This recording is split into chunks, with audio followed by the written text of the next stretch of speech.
First of all, it's always my honor to speak to people in business.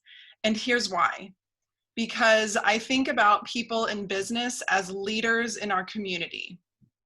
And one way or another, whether you're a sole proprietor and you are selling a product to members in the community, or if you're a business owner and you have employees, or you're an income earner in your family and you're a leader that way. Or perhaps you're a leader on a board, for example, the Saba board, or you're a leader at your church. Think about the ways that you are a leader. I bet that everyone here is a leader in multiple ways. And the really cool thing about emotional intelligence is that it makes you an even stronger leader. So that's one of the reasons why I love to talk about emotional intelligence in business and with business people. Yeah,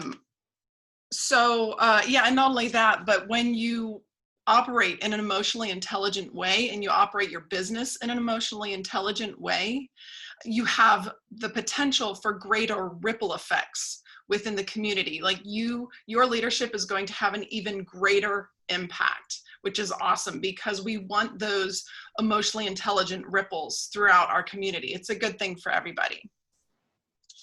All right, so first of all, what is emotional intelligence? And I'm going to be looking down here at some PDFs that I've created. And the first one is called Emotional Intelligence in Business. And these PDFs are available for you to download from a hidden page on my website. And I'll go ahead and put that in the chat. Let me take, you know what, I'll take a moment and do it right now so that I'm sure that you have them if you want to download and print them. Here we go. So it's my website /EQ, and EQ is not IQ. IQ is the intelligence quotient. EQ is the emotional intelligence quotient. So that's why it's called EQ. All right, so what I encourage you to do later, especially if you're interested in practicing these techniques, is to download this PDF and print it to use at home. You can post these on your mirror, set them on your bureau, put them on your fridge. All right, so first of all, what is emotional intelligence? Well, when I was yelling at my kids every day, I was not operating in an emotionally intelligent way. When you're using your emotional intelligence, you're able to identify what you're feeling, and you're able to respond to that feeling in a healthy way. So for example, when I used to get angry, I would also get upset and I would yell. And sometimes I would spank my kids. Sometimes I would throw things like banana bread. I also threw a cup once. So I was reacting to my anger, and I wasn't even really identifying the feelings that was going on with me. Now when I get angry, most often I can identify it and I can decide what to do with my anger. And instead of being hurtful, now I can be helpful with it. Now what I'm going to teach you today, I'm going to teach you just a few techniques. And if you come from an emotionally intelligent family, these techniques are really a no-brainer. But if you come from a family like mine, they can be a big challenge, because I grew up in a family where my dad, he used to spank me and yell at me, and my mom said nothing. So I was raised that way, where we didn't really talk about feelings a lot, and we weren't taught how to handle our feelings in healthy ways. And so I really had to get help in order to do that from someone who knew how to do it, or from multiple people actually who knew how to do it. And so that's what I do now for others. Let's see, another thing about emotional intelligence is that you can look at someone else and kind of identify what they're feeling and not take it personally, and know that whatever's going on with them is about them. It has nothing to do with you. You can use all that information to guide your thinking and behavior. And this is really helpful for business.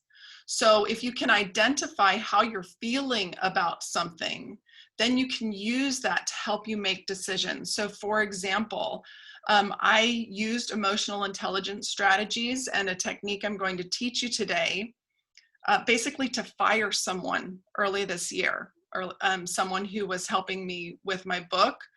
I was having a lot of difficulties with him, and I had to get on the phone and keep my calm and say, hey, I can't work with you anymore.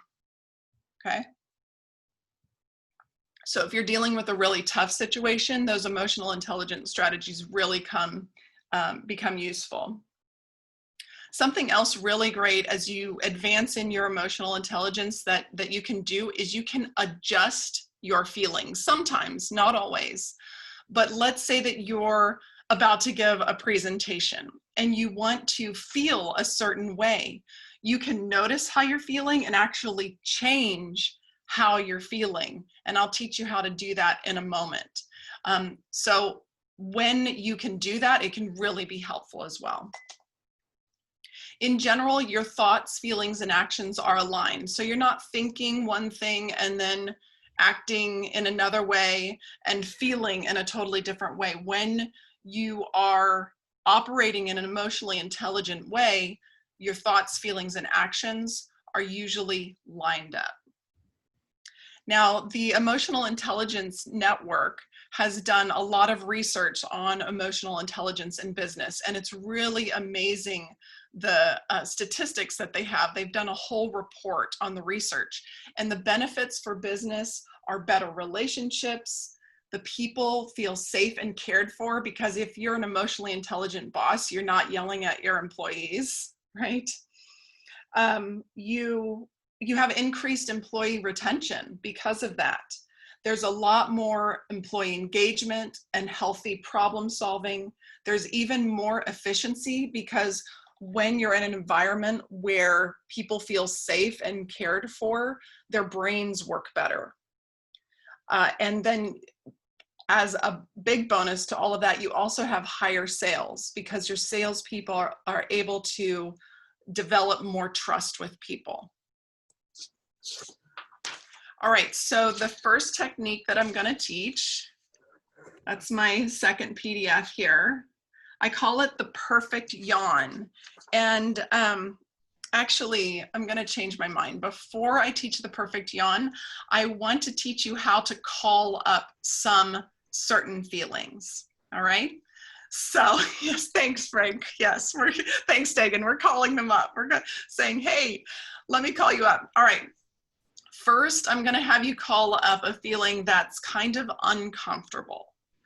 So think about a time when you were worried that you were going to get in trouble. It might have been a time a long time ago. It might have been a more recent time, maybe a time that you got pulled over by a police officer. So think about that moment and try to remember how you felt. Maybe you were called into a teacher's office, a principal's office. Think about how you felt. Now, if you can remember how you felt, pay attention to your body. What does your body feel like? Where do you feel it when you're about to get in trouble, or you're worried that you're about to get in trouble? Go ahead and put that in the chat if you can feel it.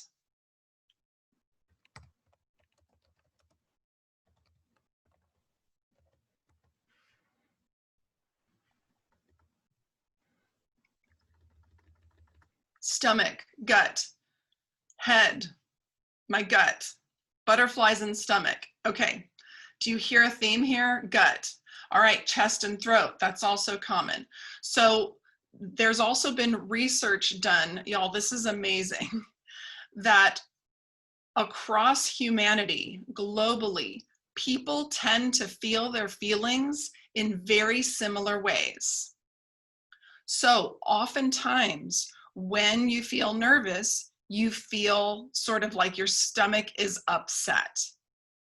Another example, When people feel sad, they often feel like they have a lump in their throat. When the people who talked about the chest and the throat and the head, that's probably not only worry, that might also be stress. Because a lot of times when people describe stress, they describe it as, ooh, I'm having sort of difficulty breathing and I feel a tightness sometimes in my jaw or my head and my chest. Okay, so that was an emotionally intelligent thing you all just did. You were able to recall a memory and use it to bring that feeling into the present moment. Now, we did that with sort of a difficult feeling, but now let's do it with a more fun feeling. So think about a time when you felt like you were a masterful, gifted person at whatever you were doing. Something that you're like, oh man, I got this. Let's say that it's a favorite meal that you make. You know that you have this recipe and it's going to be the best. You are on a sales call and you just know this person is buying. They're already completely buying into your magic and you are going to make this sale. Think about that. That's right. What does that feel like? Can you feel like that in your body? What does it feel like? And go ahead and type that in the chat.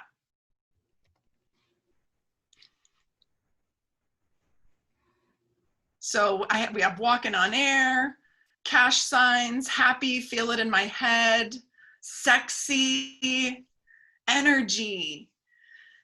Yeah, exactly. So a lot of times when you have this, let's call it confidence or happiness, a lot of people will feel that. Sometimes in their spine, they feel it, or in their head, they feel like tingling. Yes, it's pride also. There's this energy. So again, you all just did a very emotionally intelligent thing. You were able to basically decide how you want to feel right now in this moment. And the way that I taught you how to do that is to recall a memory when you felt that way in the past. Isn't that cool? It's really neat. So what I want you to do, if you are a person that tends to react to stress or to anger in a stressful way, notice those feelings in your body and then choose how to respond. And one simple way you might choose how to respond is try to recall a time when you were calm. Try to recall a time when you were energized or confident, when you felt differently, and choose to feel a different way in that moment, because then you'll be able to problem solve about whatever problem there is, or maybe there's not a problem at all and you can just let it go. All right, so the perfect yawn, you know what? I'm not even gonna teach this, but I'll leave it on the PDF. Another simple way to calm yourself is simply yawning. It's a biological way that your body says calm down. And the beautiful thing about yawning is that not only does it tell your own body to yawn down, if you're in the presence of others, it can tell other people to calm down too. It can make all of our nervous system sort of sync up and relax. Did anybody feel that a little bit? Yeah, right? It's so neat the way we can influence each other. That's my timer. So hold on, let me click on that. So y'all, you can see how powerful you are as a leader. You can influence how other people feel.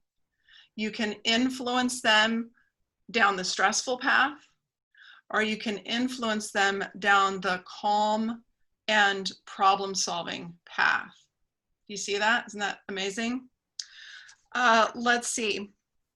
So on here, the PDF, there's also a list of what I talked about, you know, how feel your feelings. It's about when you feel fear or scared, you might feel an upset stomach. When you feel sad, you might feel a lump in your throat. That can be really helpful.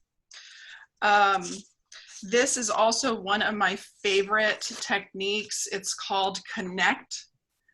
And it's about what to do when someone in your vicinity is upset or working on solving a problem and just kind of stressed out. And you want to, first of all, maintain your composure. That's the very first thing.